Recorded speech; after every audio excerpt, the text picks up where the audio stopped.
Welcome to the Daily Insights That Matter. We start today's DITM by talking about the US debt ceiling crisis, which has reached a major breakthrough. Now, after days of intense negotiations and with the uncertainty looming around a deal, a significant breakthrough was achieved as both the parties reached an agreement to prevent a default for the first time in the US's history.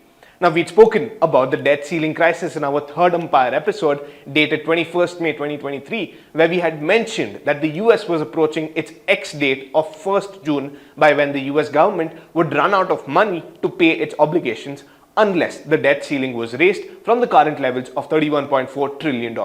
Now, after a series of negotiations, President Joe Biden reached a tentative deal with the opposition party to temporarily suspend the US's debt ceiling. So what exactly is this deal? Now, the deal would suspend the debt limit until January 2025 while implementing reductions and limitations on spending in the budgets for 2024 and 2025. Furthermore, it intends to utilize any remaining COVID funds, expedite the approval process for energy projects, and enhance the food assistance programs for both the veterans and the underprivileged Americans. Now, both the parties have reached a preliminary agreement and the agreement is currently being drafted. Subsequently, it will be presented to the Senate for the voting, and upon approval and the President's signature, it will be officially enacted.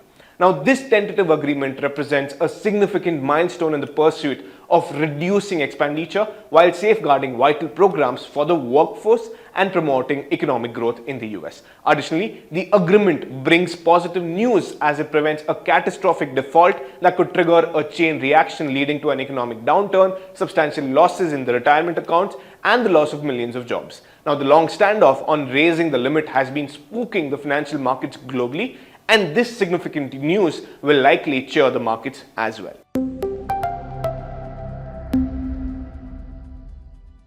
Now, Germany, which is Europe's largest economy and the world's fourth largest economy, has slipped into a recession after 2 consecutive quarters of contraction, according to official figures which were released last week. Now, according to the data, Germany's economy contracted by 0.3% between January and March of this year.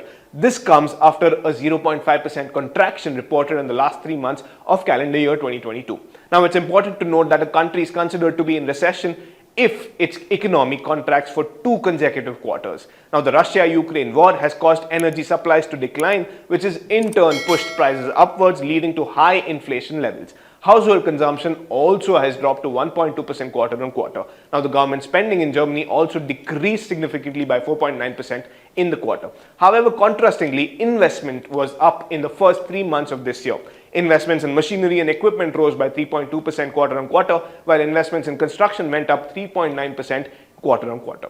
Now, there were also positive contributions from trade as exports rose by 0.4%, while imports fell by 0.9%. Now, the recession was less severe than some early predictions made at the start of the conflict, but mild winter weather and the easing of the supply chain issues following the COVID pandemic were not enough to get the economy out of the recessionary danger zone.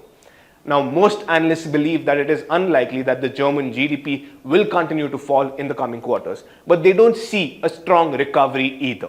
Germany's latest GDP numbers come at a time of high inflation and high interest rates across the European Union region. The European Central Bank is expected to raise the rates again in its next meeting on June 15th. Now, the central bank has lifted its rates by 375 basis points or 3.75% since July. Higher interest rates will continue to weigh on both the consumption and the investment, and exports may also suffer amid economic weakness in other developed markets. With that, this is Raj Mehta signing off, wishing you and your loved ones the very best today. Thank you. Did you like watching this video? Then download our app, Informed Investor, to watch more such informative and interesting videos.